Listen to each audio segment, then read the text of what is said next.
मी जे बोलतेय ते रेकॉर्ड करून घ्या आणि घरी गेल्यावर सर्वात आधी तुमच्या मुलीला दाखवा, मग तो शेअर करा, व्हायरल करा आणि ज्याला आवडलं नाही त्याला डिलीट करा. मी सरळ स्पष्ट सांगतेय. माझं नाव कुमारी श्रावणी जैन.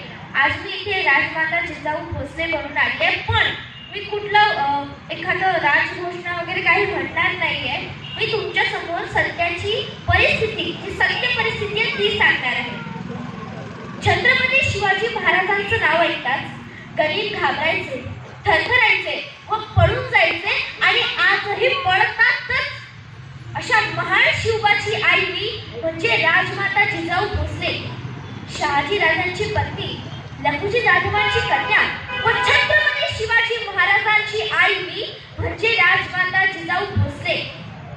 सोपं वाटत आहे? अहो सोपं नाहीये. शिवबासारख्या सिंहाला जन्म देण्याकरिता वाघिणीचं काळीच लागतं. आज आपल्या लेकराला जरासं खर्चटलं, तो सोळा तुमच्या डोळ्यात असू निघतात. अहो असं नको. आईची ममता बाजूला सोडून कठोर व्हावं लागतं, तेव्हा कुठे शिवबा जन्माला येतो.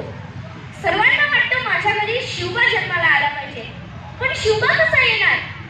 शिवबा येणार जेव्हा एक जिजाऊ घडेल. आणि जिजाऊ कशी घडेल? आजकालच्या मुली त्यांना जिजाऊ नाही बनायचंय, इंस्टाग्राम ऑन करून त्याच्यावर कंबर मटकवण्याच्या रील्स करायची आहे. ही सत्याची सत्य परिस्थिती आहे. तुमच्या मुलीला जर जिजाऊ बनवायचं आहे ना, तिला बनवा, पण आधी तुम्ही जागृत व्हा. तुमच्या मुलीला इंस्टाग्राम नका देऊ. जिजाऊ बद्दलच्या कथा द्या, रामायण सांगा, महाभारत सांगा. कोण होती जिजाऊ हे सांगा. तेव्हा कुठे जिजाऊ घडेल आणि तेव्हा कुठे शिवाजी घडेल. नाहीतर मी 100% सांगते, तुमची मुलगी जिजाऊ नाही होणार. करीना कपूर बनून तिच्या पोटात शिवाजीला जन्म न देता तरुणला जन्म देणार. ही सत्याची सत्य परिस्थिती आहे. मग काय होणार? म्हणा तिची श्रद्धा वालकर होऊन जाणार तिची.